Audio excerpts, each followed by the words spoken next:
আসসালামু আলাইকুম প্রিয় দেশবাসী, দেশে এবং প্রবাসে যে যেখানে আছেন সকলকে লিগ্যাল চ্যানেল এইচএসএ লিগ্যাল সাইডের পক্ষ থেকে স্বাগতম জানাচ্ছি। আজকে একটি আইনের গুরুত্বপূর্ণ মামলা এবং বিষয় নিয়ে আলোচনা করব।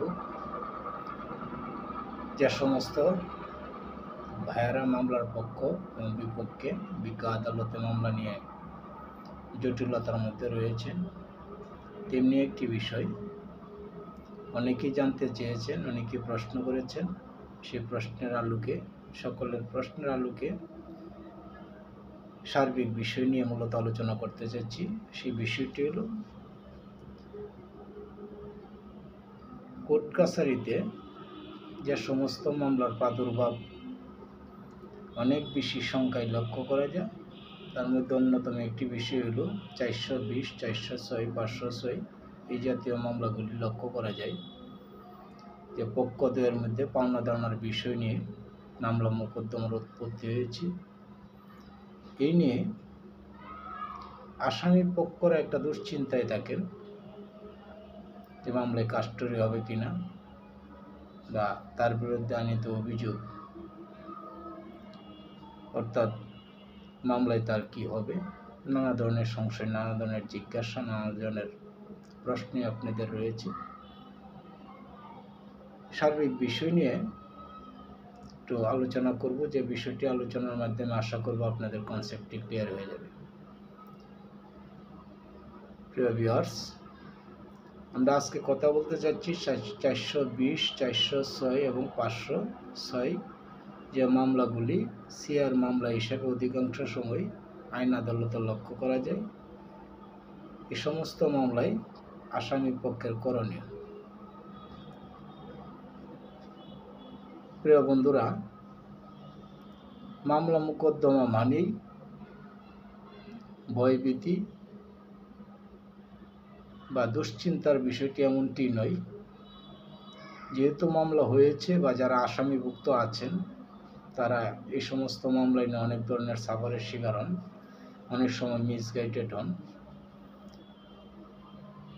তো আসামি পক্ষের করণীয় সম্পর্কে 420, 406, 506 মামলায় যে সমস্ত পদক্ষেপ বা করণীয় সম্পর্কে আপনারা আপনাদের আইনি পদক্ষেপ গ্রহণ করতে পারেন এবং লফুলি ডিফেন্স দিয়ে তথ্য উপাত্তের মাধ্যমে আপনারা মামলা মোকদ্দমা থেকে বেকসুর খালাস পেতে পারেন।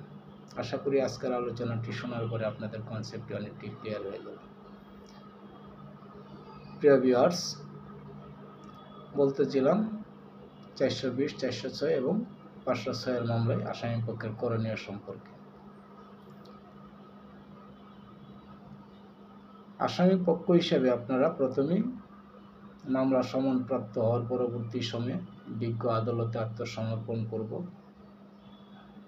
জামিনের বিষয়টি জামিন নিয়ে নিতে হবে। এর পরবর্তীতে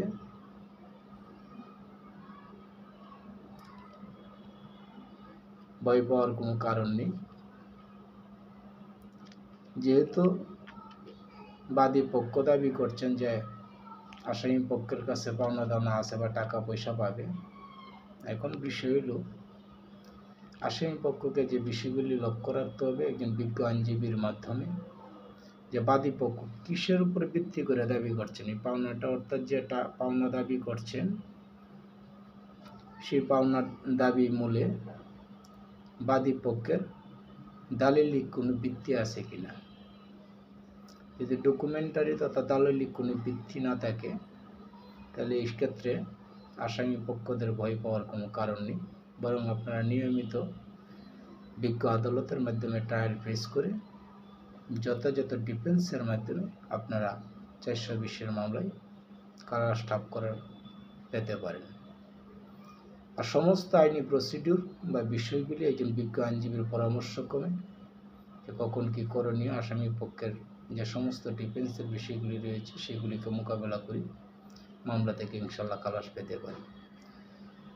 আর সেই বিষয়টি আসামি পক্ষের বিজ্ঞ আইনজীবীর মাধ্যমে বাদী পক্ষ যে মামলাটি দায়ের করেছেন বা যে পাওনাদানাটি দাবি করেছেন সেই পাওনার সপক্ষে কোনো লিখিত ডকুমেন্টস বা কোনো ধরনের চুক্তিপত্র অল ওভার কোনো লিখিত তথ্য আছে কিনা,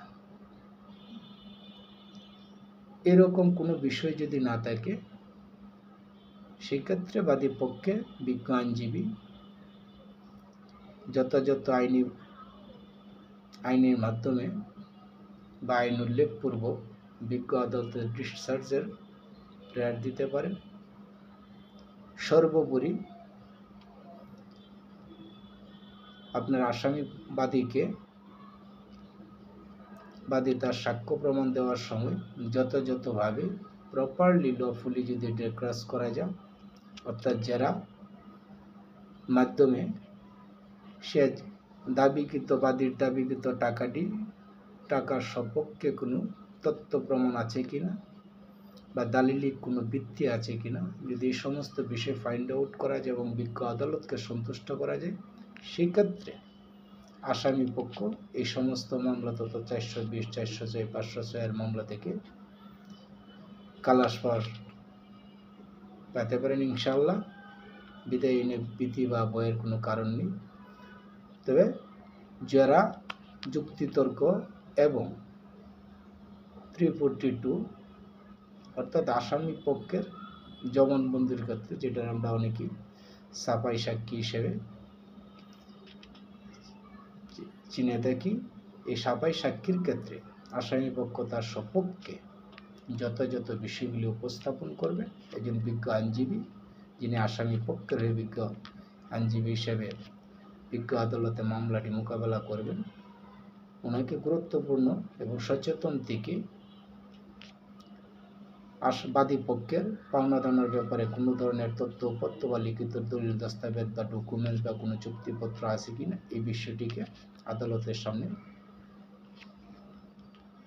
ক্রস করে তথা জিজ্ঞাসাবাদের মাধ্যমে তথ্য প্রমাণ চেয়ে বিজ্ঞ আদালতের মাধ্যমে এই সমস্ত বিষয় দিয়ে আসামি পক্ষের ডিফেন্স করলে ইনশাআল্লাহ আসামি পক্ষ এই সমস্ত মামলা, ফেক মামলা, ভুয়া মামলা বা সৃজনকৃত মামলা, উদ্দেশ্য প্রণোদিত মেলাফাইট ইন্টেনশনালি অনেকেই হ্যারেস করার জন্য এই জাতীয় মামলা করে থাকে, সে সমস্ত মামলার ক্ষেত্রে আপনারা যথাযথ ডিফেন্স দিয়ে নিজের বিজ্ঞ আইনজীবী যারা জিজ্ঞাসা করে এবং আর্গুমেন্টের মাধ্যমে 420, 406, 506 এর মামলা থেকে আসামি পক্ষ খালাস পেতে পারে। পাশাপাশি বলে রাখি আরেকটি ভীতিকর বিষয়, অনেকেই এই বিষয়টি নিয়ে খুবই দুশ্চিন্তাগ্রস্ত থাকেন বা জানতে চেয়েছেন যে 420, 406, 506 আইন প্রতারণা, বিশ্বাসভঙ্গ, ভীতিকর হুমকির মুখে টাকা পয়সা দাবি করে যে সমস্ত মামলার উৎপত্তি হয়ে থাকে, সেই ক্ষেত্রে জামিনের ব্যাপারে অনেকেই সংখ্যাহীন থাকেন, অনেকেরই কাস্টডি হয়ে যান। সেই ক্ষেত্রে যিনি বিজ্ঞ আইনজীবী থাকবেন, বিজ্ঞ আইনজীবীর লফুলি ডিফেন্স দিয়ে যে কোনো 420, 406 এর মামলায় আসামি সারেন্ডার করে জামিন পাইতে হকদার হবে এবং বিজ্ঞ আদালতকে সন্তুষ্ট করে জামিন লাভ করা সম্ভব। বিধায় এটি খুব ভীতিকর বিষয় নেই। প্রিয় ভিউয়ার্স, আশা করব এর পরবর্তীতে যারা এই সমস্ত মামলা মোকদ্দমায় দুশ্চিন্তাগ্রস্ত আছেন তারা দুশ্চিন্তাগ্রস্ত না হয়ে আইনের প্রতি শ্রদ্ধাশীল থেকে একজন বিজ্ঞ আইনজীবীর মাধ্যমে টোটালি এই সমস্ত মামলায় আপনি জামিন প্রাপ্ত সহ মামলা মোকাবেলা করে অর্থাৎ ট্রায়াল পেশ করে আপনি মামলা থেকে খালাস পাওয়ার হকদার হবেন ইনশাআল্লাহ। তো বন্ধু, এই ছিল আজকের 420, 406, 506 বিষয়ে আলোচনা। এরপরে তো যে কোনো জিজ্ঞাসা, যে কোনো প্রশ্ন এইচএসএ লিগ্যাল সাইডের আপনারা আমার লিঙ্কে দেওয়া হোয়াটসঅ্যাপ নাম্বারে নক করে বা প্রশ্ন করে যে কোনো বিষয় জেনে নিতে পারেন। আমি চেষ্টা করব আপনাদের যে কোনো আইনের ব্যাপারে লফুলি আপনাদেরকে ফ্রি সার্ভিস পরামর্শ দেওয়ার জন্য।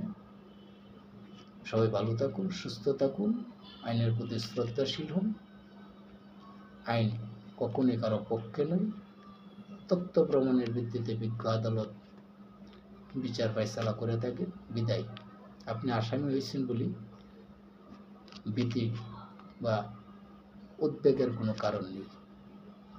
আশা করি পরবর্তীতে আপনারা আপনাদের এই সমস্ত মামলা মোকদ্দমার ক্ষেত্রে বিজ্ঞ আইনজীবীর মাধ্যমে ন্যায়পর বিচার প্রার্থনায় আসামি পক্ষগুলি খালাস পেতে সক্ষম হবেন। ধন্যবাদ। ভালো থাকুন, সুস্থ থাকুন এবং আইনি যে কোনো জিজ্ঞাসায় এইচএসসি লিগ্যাল সাইডের সাথে ফ্রি পরামর্শ পেতে পাশে থাকুন।